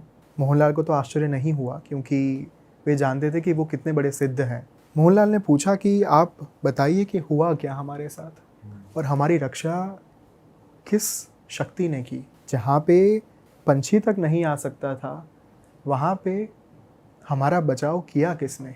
अटल गिरी जी ने कहा कि जब मैंने आपको कहा था कि कुछ अशुभ संकेत मुझे लग रहा है, मिल रहा है, आपको नहीं जाना चाहिए, उस समय पर जब दूसरे दिन आप वापस नहीं आए यहाँ पे, तब मैंने अपने चक्र जो है वो गतिमान कर दिए थे। अटल गिरी जी ने कहा कि मैंने अपने गुरु का संपर्क किया। उनके गुरु अनादिनाथ जी, जो गुजरात के बहुत बड़े आप कह सकते हैं कि महाविद्या उपासक थे। अनादिनाथ जी जो हैं वो अटल गिरी जी के गुरु थे। उन्होंने जाकर पूरी बात बताई कि ऐसा ऐसा हुआ है, मुझे संकेत मिला था, लेकिन अब मुझे पता नहीं है कि क्या हो रहा है। और तुरंत एक यक्षिणी को भेजा गया आदेश देकर कि आप जानकर आओ कि क्या हो रहा है वहाँ पे। यक्षिणी जो है, there is a positive form entity basically, वो कर्ण पिशाचिनी की तरह नहीं होती। माँ की बहुत संगीनी शक्तियाँ हैं, योगिनी, यक्षिणी, नित्या। तो उनमें से एक जो है यक्षिणी, जो हकारात्मक ऊर्जा होती, पॉजिटिव एनर्जी होती है, उनको भेजा गया कि आप पता करके आओ कि हो क्या रहा है उनके साथ। वो यक्षिणी आप तक पहुंची, यानी कि मोहनलाल के पास पहुंची थी। और जब उन्होंने देखा कि ये चीज़ें क्या हो रही है, कैसे हो रही है, यक्षिणी ने आकर सारी बात इनको बताई।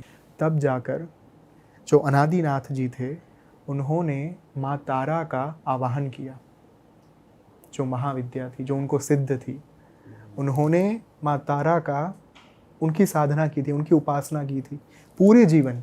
और जैसा कि मैंने कहा उग्र तारा के बारे में, अगर आपके जीवन में उग्र आपत्तियाँ हैं, उग्र आपत्ति यानी एक्सट्रीम लेवल ऑफ टर्बुलेंस, उस वक्त पर उग्र तारा आपको बचा सकती है। और अनादिनाथ जी ने उग्र तारा का आवाहन किया, उनको इन्वोक किया। इन्वोक करने के बाद उन्होंने माँ से प्रार्थना की कि हमारी 2 संतान जो हैं वो यहाँ पे फंसी हुई हैं, आप उनको बचाइए।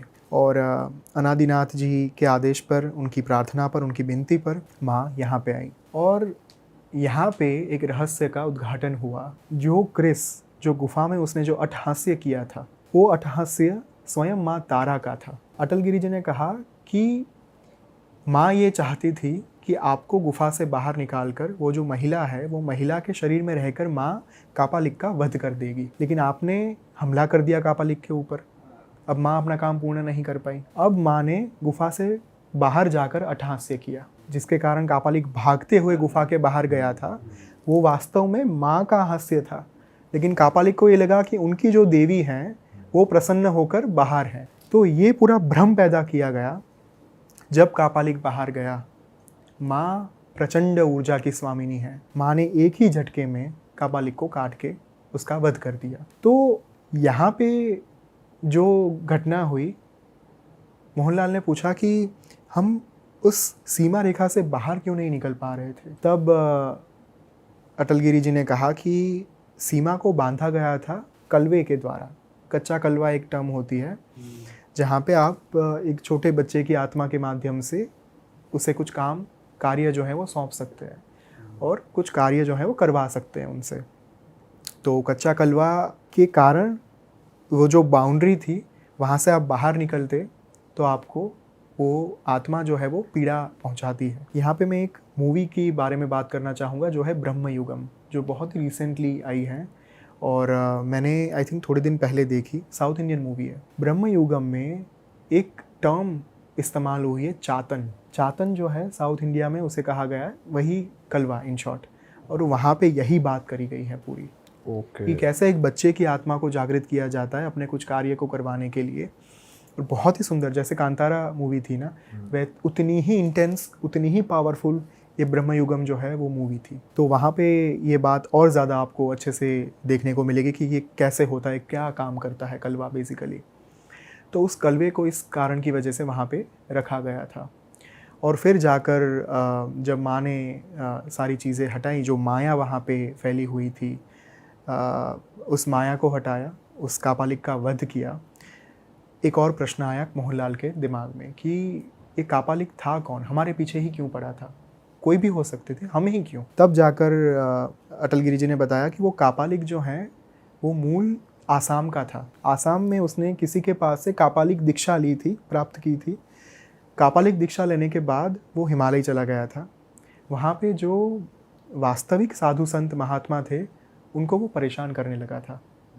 अब उस समय के दौरान उसका जो पाला पड़ा एक ऐसे सिद्ध महात्मा के साथ, जिन्होंने उसे फेंक कर पहुँचा दिया राजस्थान के रण विस्तार में। राजस्थान के रण से वो चलता चलता चलता आबू तक पहुँचाया और फिर उसने अपना निवास स्थान जो है वो आबू को ही बना दिया।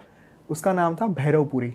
ऐसा भी हो सकता है वैसे कि टेलीपोर्ट ही कर दिया, एक किसी और जगह भेज दिया। तब होता है जो हम ये मान के चलते हैं ना कि विज्ञान यहाँ तक ही है, लेकिन विज्ञान तो इस आकाशगंगा से बाहर भी नहीं निकल पाया। लेकिन इसका अर्थ ये तो नहीं कि अलग अलग आकाशगंगाएं नहीं हैं। विज्ञान नहीं पहुँच पाया, उसका अर्थ ये नहीं कि वो चीज़ है नहीं। तो हिमालय में वो चीज़ हुई जहाँ पे उनको फेंक कर राजस्थान के रण विस्तार में डाल दिया गया और वहाँ से वो भैरवपुरी जो कापालिक था वो चलता चलता आबू पहुँच गया। आबू पहुँचने के बाद उसने अपनी जो है भैरव की साधना शुरू कर दी थी। स्मशान भैरव को वो सिद्ध करना चाहता था और उसके लिए उसने ये जो पूरी घटना है, जो विधि हुई, वो विधि उसने की थी। तो इस तरीके से माँ तारा ने, जो महाविद्या है, उन्होंने अपने भक्त की रक्षा की। अगर आप माँ की ओर एक बार सिर्फ करुणा भरी दृष्टि डाल दोगे तो भी माँ आपके लिए, आपको बचाने के लिए आ जाएंगी। बहुत ही सुंदर एक संस्कृत में विधान है माँ के लिए, पंचशून्य स्थिता तारा सर्वांते कालिका स्थिता, जिसका अर्थ है कि जहाँ पे पंच महाभूत की बात आती है, पंच महाभूत से बने इस देह यानी कि जल, अग्नि, आकाश, वायु, पृथ्वी, इससे बने जो देह की बात आती है ना, वहाँ पे माँ तारा हमेशा विद्यमान रहती है, तत्पर रहती है अपने बच्चे को सहाय करने के लिए, अपनी संतान की सहायता करने के लिए। सर्वांते कालिका स्थिता, लेकिन जब सब कुछ अंत हो जाता है, सर्व का अंत हो जाता है, तब महाकाली आपके लिए वहाँ पे खड़ी होती है। तो this was the essence of the story. तो माँ काली जो हैं उनकी साधना महर्षि वशिष्ठ ने भी की थी। महर्षि वशिष्ठ जो भगवान राम के गुरु थे, लोग ये बात बहुत कम जानते हैं कि वो स्वयं एक तंत्र उपासक थे। और जब आप ताराणव तंत्र पढ़ेंगे, तारा तंत्र पढ़ेंगे, मैं बहुत ही सुंदर एक ग्रंथ पढ़ रहा था, योगेश्वरानंद जी लिखित एक ग्रंथ है जिसका नाम है तारा तंत्रम। तारा तंत्रम में ये बात दी गई है, महर्षि वशिष्ठ की पूरी एक कथा दी गई है, जहाँ पे कई सालों तक महर्षि वशिष्ठ ने माँ तारा की उपासना की थी, उनकी साधना की थी वैदिक विधि विधान के साथ, यानी कि सात्विक पद्धति के साथ।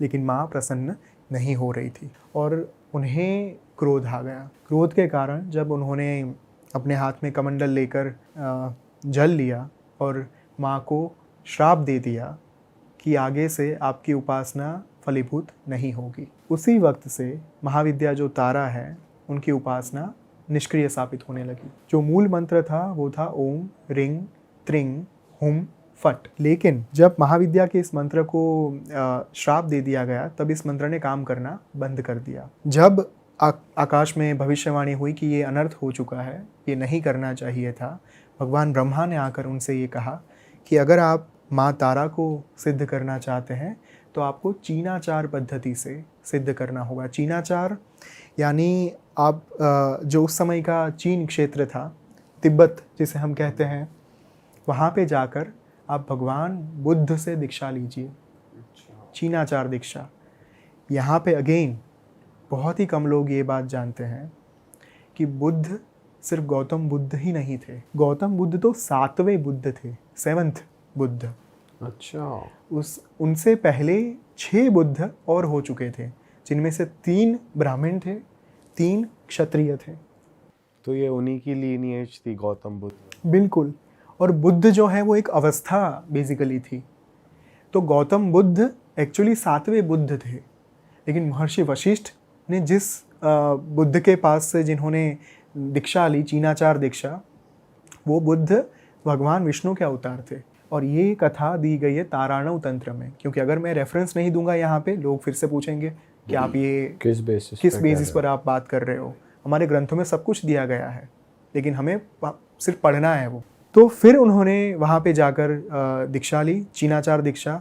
उन्होंने फिर से माँ की साधना शुरू की और शापोद्धार किया। शापोद्धार करने के लिए मूल मंत्र में एक एडिशन किया जाता है। जो मूल मंत्र था वो था ओम रिंग त्रिंग हुम फट। लेकिन जो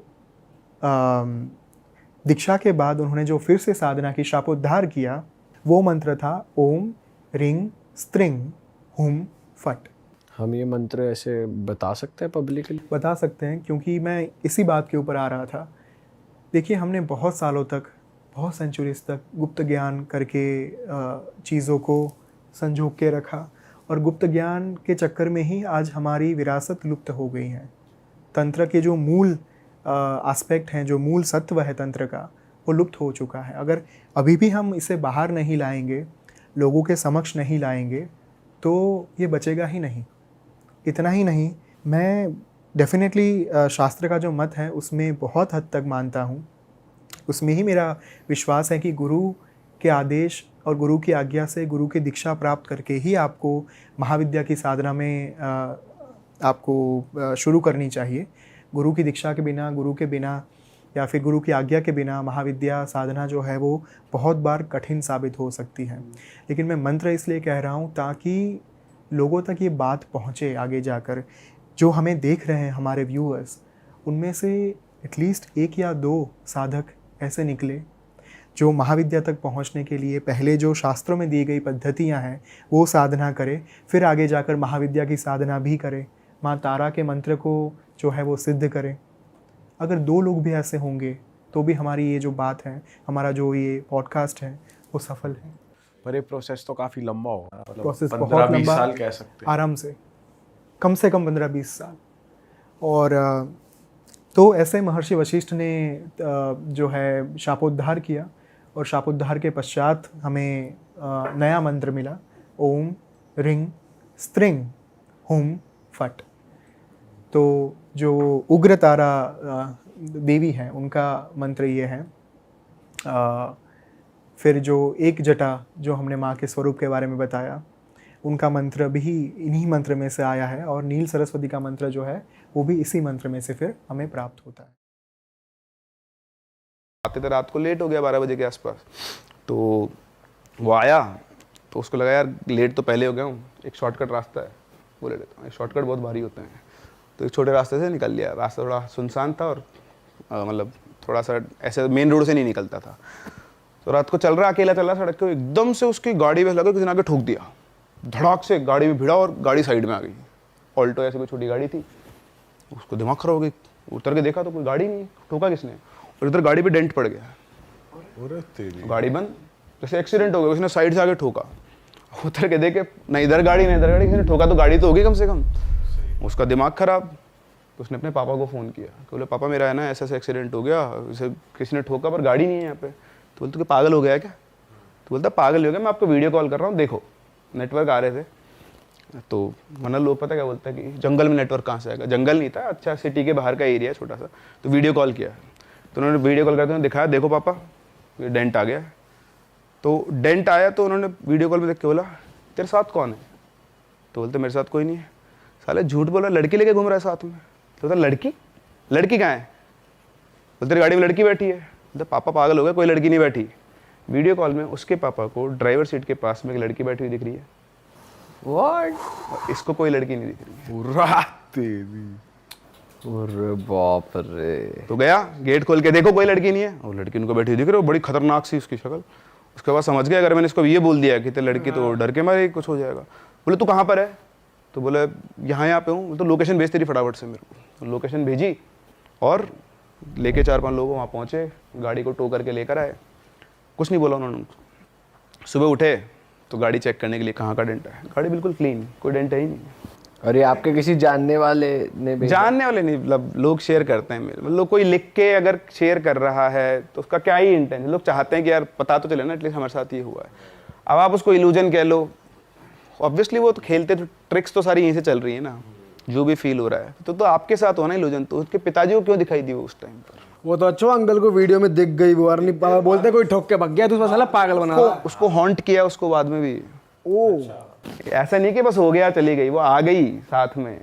अच्छा। हाँ, उसके बाद उसको पूरा प्रॉपर उसका निष्कासन हुआ है, पूरे देवता वगैरह आए हैं। अगर वो मैं होता तो गाड़ी छोड़ देता वहीं। अब अबैंडन्ड है गाड़ी। आपको तो पता ही नहीं है ना, आपके लिए तो क्या हुआ, एक्सीडेंट हुआ है, पता नहीं किससे हुआ, दिखा किसको है? सामने वाले को। आपके पापा को दिख रहा है वीडियो कॉल पे, आपको कुछ नहीं दिख रहा। पर जैसे पापा ने भी कह दिया, मैं समझ जाऊँ कि ये इसमें तो कुछ है, कुछ मतलब सुपरस्टिशन कुछ है। उसको लगा कि पापा यूं मजे ले रहे हैं, मेरे की लड़की को ले घूम रहा है। अपनी BMW भी छोड़ देगा अगर कुछ हो गया, बाई भगवान ना करे। कुटाई होगी, वो तो नहीं छोड़ पाऊंगा। सर कर्ण पिशाचिनी एक टर्म है जो अभी एक हमारे पॉडकास्ट पे गेस्ट आए थे, वो तंत्र विद्या खुद भी करते हैं, पर वो पॉजिटिव साइड वाली करते हैं। बट उन्होंने एक अघोरी की कहानी सुनाई थी जिसमें एक अघोरी ने तंत्र विद्या से कर्ण पिशाचिनी को सिद्ध किया था। तो वहां से हमें ये टर्म पता है, और आप भी कह रहे हो कि ये टर्म बहुत सर्च हो रहा है लोगों को। एक्चुअली इस टर्म को ना जो यूथ होता है वो बहुत सर्च करता है। हाँ। तो जो भी मतलब 16, 17, 18 साल के जनरली लड़के जो होते हैं, क्योंकि इसका जो रिलेशन है वो बेसिकली लस्टी साइड से, इसलिए। अच्छा। तो, हाँ, तो इस वजह से क्या होता है ना कि मैक्सिमम लोग जो होते हैं वो सर्च जो करते हैं, उसका कारण होता है, इसमें आपको बताता हूँ इसका जितना मुझे पता है इसके बारे में अगेन। तो कर्ण पिशाचिनी बेसिकली एक एंटिटी है जिसको अगर आप इन्वोक कर लो, आप उसको सिद्ध कर लो अगर, तो वो आपके कान में आकर, जैसे आपके सामने कोई भी बैठा है, तो आप ही बैठो मेरे सामने, तो मुझे आपके पास्ट में क्या क्या हुआ सब पता लग जाएगा, सब बता देगी मुझे। मैं जो जानना चाहता हूँ, मुझे जिस सवाल का आंसर चाहिए ना आपके बारे में, वो सब बता देगी मुझे। प्रेजेंट बता देगी, फ्यूचर नहीं बता सकती। और क्या सोच रहे हो, मतलब अगला बंदा क्या सोच रहा है, सब कुछ मैं आपके सामने बैठा हूँ ना, मैं आपके बारे में क्या सोच रहा हूँ वो भी आपके कान में बता देगी। लेकिन उसके बदले में वो आपके साथ इंटरकोर्स करती है। अच्छा। And that is the part why people are mostly उसकी तरफ अट्रैक्ट होते हैं। ये तो जिन का उल्टा हो गया, क्योंकि जैसे जिन औरतों का फायदा उठाता है, कर्ण पिशाचिनी मर्दों का फायदा। बिल्कुल, उसके कुछ वो हैं डिज़ायर्स, सेक्स, अल्कोहल और मीट, ये 3 चीज़, मतलब ब्लड, तो वो अपने उससे वो लेती है। अब इसका अगर मैं थोड़ा अपन और डीप में चले, जितना मैंने इसके बारे में पढ़ा सुना है देखा है, तो उसके बारे में अगर हम बात करें तो बेसिकली ये जो अपने धर्म होते हैं ना, हिंदू धर्म में कोटियाँ होती है, कोटि मतलब लेवल, तो ये सबसे निम्न कोटि के वो होते हैं, मतलब पिशाच होते हैं ये। तो अगेन मेरी नॉलेज इतनी नहीं है, इसलिए किसी भी चीज़ को अदरवाइज ना लें, व्यूवर्स भी और जो भी लोग स्कॉलर्स हैं मुझसे ज़्यादा अच्छे, जितना मुझे पता है मैं सिर्फ उतना बोल रहा हूँ। मैंने भी कहीं ना कहीं से पढ़ा है, ना मैंने कभी की, ना मैं कभी करने वाला हूँ। सो द पॉइंट इज़ कि मैंने पढ़ा कि ये बहुत उस लेवल पे होते हैं, अगर आपने उसको सिद्ध कर लिया तो आप भी उसी लेवल पे पहुँच जाते हो। अच्छा, तो हमारे पुराणों के हिसाब से हम ह्यूमन रेस में, जब हम ह्यूमन में फॉर्म में इवॉल्व कैसे होते हैं कि हमारे से नीचे वाली जो कोटियाँ होती है, हम पहले कीड़े बने, मर गए, फिर सांप बने। अब आप सांप बने हो, आपके सामने कोई आया, कोई छोटा बच्चा आ गया, कुछ भी आ गया, तो नेचर है आपका काटना, पर आपसे नहीं काटा तो आपने एक अच्छा काम किया, तो आपका कोटि बढ़ जाएगी आपकी। ऐसे तो ऐसे कोटियाँ बढ़ बढ़ के हम इंसान की फॉर्म में जन्म लेते हैं। लेकिन अगर आपने उसको इन्वोक करके सिद्ध कर लिया तो आपकी सारी कोटियाँ गिर के वापस नीचे से पहुँच जाते, आप लैडर के सबसे नीचे पहुँच जाओगे, फिर वहाँ से शुरू करोगे। अच्छा, ये बिल्कुल ऐसा है। अच्छा, इसमें आप देखोगे ना, जैसे बोलते हैं कि सिर्फ हमारी यहीं पे है क्या, तो आपने सुना होगा डील विद द डेविल, जो वेस्टर्न कंट्रीज में चलता है कि आपने डेविल के साथ डील कर ली है, सोल एक्सचेंज कर ली है, अब आपको फेम, नेम, मनी सब मिल जाएगा। ये एल्यूमिनाटी का हाँ कॉन्सेप्ट हाँ, वो वही तो वही सेम ये है। आप यहाँ पर भी एक डेविल से डील कर रहे हो, उसकी कुछ शर्तें जो आपको पूरी करनी पड़ती हैं। अच्छा, कंट्रोल, जैसे आपने कहा कि उन्होंने आपको एक अघोरी बाबा की वो सुनाई थी, तो वो लोग हैं जो उसको कंट्रोल कर सकते हैं। एक नॉर्मल इंसान उसको कंट्रोल नहीं कर सकता, पहली बात। इसको सिद्ध करने के बहुत सारे तरीके होते हैं, कुछ लंबे मेथड होते हैं, कुछ छोटे। लंबा मेथड होता है कि आप काली माता की पूजा करो, पहले उनके सानिध्य में जाओ, फिर आपका स्पिरिचुअल लेवल इतना ऊपर हो जाएगा कि आप उसको इन्वोक करके उसको कंट्रोल कर सकते हो। It takes long time. फिर होता है शॉर्टकट्स। तो शॉर्टकट्स में बहुत सारे तरीके होते हैं, और बहुत सारे, कई लोग बताते हैं कि पेपर के ऊपर कुछ मंत्र लिखो, उनको 1 लाख बार, 1 लाख या 10 लाख बार उनको रिपीट करना होता है। और उसके साथ में और प्रोसेस होते हैं, कुछ अल्कोहल का, मीट का, ब्लड का, ऐसा सारा प्रोसेस होता है। कुछ लोग और भी छोटा शॉर्टकट बताते हैं। अगेन वही पढ़ा है मैंने, तो मेरे पास कोई इसका लेजिट सोर्स तो नहीं है, बट स्टिल बोलते हैं कि उसके अंदर क्या होता है, आपको वो साधना 11-12 दिन तक, 13 दिन तक करनी होती है। त्रयोदशी होता है, हाँ 13 दिन तक। तो लास्ट के 3 दिन बहुत क्रूशियल होते हैं, और तीसरा जो 13वां दिन है वो आई थिंक अमावस्या होना चाहिए, ऐसा कुछ होता है। 13वां दिन ही होना चाहिए फर्स्ट जब शुरू करोगे। उसमें आपको अपना यूरिन पीना पड़ता है। उसके अलावा आप जो भी मतलब पॉटी वॉटी कर रहे हो उसको बॉडी पे लगाना होता है, और उसमें से कुछ खाना भी होता है। ऐसा ये शॉर्टकट होता है, ऐसा बोलते हैं, पता नहीं कोई करता है नहीं करता है। पर उन्होंने भी ऐसा कुछ ही बताया था कि अपना मल मूत्र भी, उन्होंने तो प्रोसेस वही बताया था कि पहले उन्होंने कपाली भैरव को सिद्ध करा था, फिर एक चंड भैरव को सिद्ध करा था, फिर उन्होंने शमशान में तपस्या करके बलि वली देकर ये बताया। वो सब मैं वही कह रहा हूँ, इसके बहुत सारे तरीके होते हैं। अब मैं नहीं जानता हूँ, देखो मैं ऑनेस्टली फिर बोल रहा हूँ, बट मैंने तो कहीं पढ़ा है तो मैं तो बता रहा हूँ आपको, और तो मुझे पता भी नहीं तरीके। सो द पॉइंट इज, ऐसा होता है। अब हम पॉइंट पे आते हैं कि एनीहाउ अगर आपने सिद्ध कर ली तो वो आएगी, आपको सब कुछ बताएगी। अच्छा, इसको आप 3 फॉर्म में सिद्ध कर सकते हो, मदर, सिस्टर और वाइफ। तो जब आप उसको वाइफ की फॉर्म में सिद्ध कर रहे हो तो then you have to be loyal. आप उसके अलावा किसी दूसरे लड़की के पास भी नहीं जा सकते हो, चाहे वो आपकी मम्मी हो, चाहे वो आपकी बहन हो, चाहे वो आपकी बेटी हो। अच्छा, सबसे दूर कर देगी। मदर की फॉर्म में किया है तो आपकी एक ही माँ हो सकती है, तो जो आपकी ओरिजिनल माँ है वो उसको मार देगी। सिस्टर की फॉर्म में किया तो अगर आपकी सिस्टर है तो उसको हटा देगी, क्योंकि वही अकेली है। आपने जिस फॉर्म में सिद्ध किया ना तो वो वही है। आपको दुनिया में जो चाहिए वो सब देगी, वट एवर यू वॉन्ट सब मिल जाएगा। लेकिन जब आपकी मौत होगी तो अगले 1000 साल तक वो आपको बंधक, आपकी स्पिरिट को बंधक बना के रखती है, ऐसा कहते हैं। तो ये एक्सचेंज होता है, डील ही होती है। जैसे हमारा डील विद द डेविल बोलते हैं, तो सेम उसी तरह की कुछ डील है। और रोज़ाना उसको शराब, मीट और इंटरकोर्स, 3 चीज़ें रोज़ाना। या कई लोग बोलते हैं कि जब उसकी इच्छा हो तब, कुछ लोग कहते हैं कि, पर अगर माँ या बहन के रूप में आ रही है तो भी इंटरकोर्स चाहिए होता है उसको। नहीं, फिर वो अलग हो जाता ना, फिर हर कोई उस फॉर्म में सिद्ध नहीं करता ना। और जो लोग ये नॉर्मल लोग नहीं कर सकते, नहीं करना चाहिए। मतलब हम, आप, मैं, हमारे पास इतना पावर ही नहीं कि हम कंट्रोल कर पाए चीज़ों को। और मैं इंटरकोर्स का मैं बताता हूँ आपको, उसमें क्या बोलते हैं लोग कि उसमें होता है कि जिस दिन वो अपीयर होती है, so it is a lure. अगर आपने कर लिया इंटरकोर्स तब तो वो वैसी फॉर्म में आ जाएगी, फिर तो आप गए। फर्स्ट टाइम पे आपने सिद्ध कर लिया, उसके चक्कर में आप नहीं फंसे कि नहीं करना, बिल्कुल आप कंट्रोल में हो, तो फिर आपकी वो थोड़ी ज़्यादा पावर रहती है। तो इसलिए ये भी साफ साफ लिखा हुआ है जहाँ पे भी आप पढ़ोगे कि भाई नॉर्मल लोगों को तो बिल्कुल ट्राई ही नहीं करना चाहिए। अब कई लोग ढूंढते हैं कि कैसे करें, क्योंकि उनको लगता है कि पैसा मिल जाएगा और बाकी चीज़ें भी मिल ही रही है, तो सब कुछ इसी जन्म में मिल जाए। हाँ, तो ऐसी एक रियल एक्सपीरियंस है मेरे पास जिसने कोशिश की थी ये सब करने की। तो यूपी का है ये इंसिडेंट। तो एक बालक था, आम बालक, आम आदमी, मतलब आम आदमी, बिल्कुल नॉर्मल आदमी, कभी कोई मेडिटेशन वगैरह कुछ नहीं किया होगा। तो वो राजपूत फैमिली से था और थोड़ा क्या है वो मतलब सॉफ्ट टाइप का था। अपनी फैमिली, उसकी फैमिली बाकी सब वही राजपूत वाला है कि वो इमेज आ ही जाता है कि सब बढ़िया स्ट्रॉन्ग हट्टे कट्टे और बिल्कुल स्ट्रॉन्ग डिटर्मिनेशन वाले। बट वो क्या था, थोड़ा सॉफ्ट नेचर का था। उसके पूरे जोर चिल्ला दे तो रोने लग जाए, और बिल्कुल आप उसको घर की लड़की बोलते थे सब लोग, बाकी तो बिल्कुल दब्बू सा चुपचाप अपने काम में लगा रहता था, किसी से ज़्यादा बात नहीं करना। तो सब उसके मज़े लिया करते, होता है घर में कैसा बच्चा होता है। तो सबसे वो चलता था, एक दिन उसके पापा ने उसको बोल दिया कि साले तू तो लड़का लगता ही नहीं, इससे ज़्यादा तो लड़की हो जाता। तो उसको दिल पे लग गई ये बात। अब उसके साथ कोई खेलता था, उसका एक ही दोस्त था, उसका नाम था रॉकी।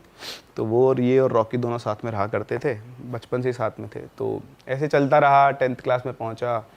11th क्लास में इसको एक लड़की मिली, उसका नाम था निकिता। तो उससे इसकी कैसे बातचीत हो गई, फ्रेंडशिप हो गई, दोनों का रिलेशन चल गया। फिर ये रॉकी और ये दोनों कानपुर शिफ्ट हो गए अपनी तैयारी करने के लिए, कोचिंग वगैरह के लिए, और वो लड़की कहीं और शिफ्ट हो गई। तो इनका रिलेशनशिप थोड़ा डगमगा गया। फिर थोड़े टाइम के बाद बिल्कुल ख़त्म हो गया। तो पहले तो क्या इसको वो लग गया था कि चलो अब घर वाले तो नहीं, पर ये है, इसने बहुत मतलब ऐसे लगा साल 1.5 साल इनका रिलेशन चला था ठीक ठाक। तो बड़ा खुश था, ये खुश रहता था, बहुत दिन भर बातें किया करते थे, मिला करते थे। तो इसके लिए सहारा बन गई थी वो। तो जैसे ही वो गई, ये फिर से टूट गया। अब पढ़ाई वढ़ाई इससे हो नहीं रही थी, कुछ भी नहीं हो रहा था। तो इसने क्या ऐसे ही ये अपनी वही बोलते हैं ना, अकेलेपन को दूर करने के लिए ढूंढ रहा था नेट पे तरीके अलग अलग। तो उसको कहीं से कर्ण पिशाचिनी के बारे में पता चला, और जैसे उसको डिटेल्स पता लगी, उसको लगा कि यार this is the right one. मेरे अकेलेपन का सहारा ये हो सकती है, क्योंकि मुझसे दुनिया में और तो कोई प्यार नहीं करता, कोई बात नहीं करता। वो अपने सेल्फ उसके अंदर चला गया कि मतलब मैं तो बर्बाद हूँ। ठीक है, आदमी खुद ही परसेप्शन में आता है कि मुझसे कोई ना कोई बात करता, मेरा दोस्त है, घर वाले भी मुझे प्यार नहीं करते। कम्युनिकेशन गैप होता है। अगर ये चीज़ अपने घर वालों से बात करके खुल के बोल देता तो शायद जो कुछ होने वाला वो होता ही नहीं। ठीक है, अब उसको इंटरेस्ट आ गया। अब उसको इंटरेस्ट आया तो उसने ढूंढना, रिसर्च करना शुरू किया, डार्क वेब से, इधर से उधर से, टूटी फूटी इन्फॉर्मेशन कहीं ना कहीं से उसने निकाली। फिर उसने कोशिश की करने की।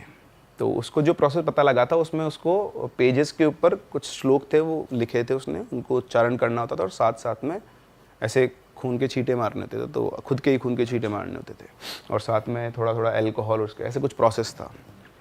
तो उसने किया। अच्छा, रहते ये रूम में, अलग अलग रूम में रहते थे, इसका अपना रूम था। तो ये प्रोसेस इसने स्टार्ट किया, इसको कुछ मिला नहीं, कुछ हुआ नहीं, कोई सिद्ध विद्ध कुछ नहीं आया, कुछ दिखी ना कुछ नहीं आया, लेकिन इसको वहाँ से पीने की आदत पड़ गई। अच्छा, इसकी जो फैमिली बैकग्राउंड है तो बढ़िया पॉलिटिशियन, पैसे वाले लोग थे, कोई दिक्कत नहीं है।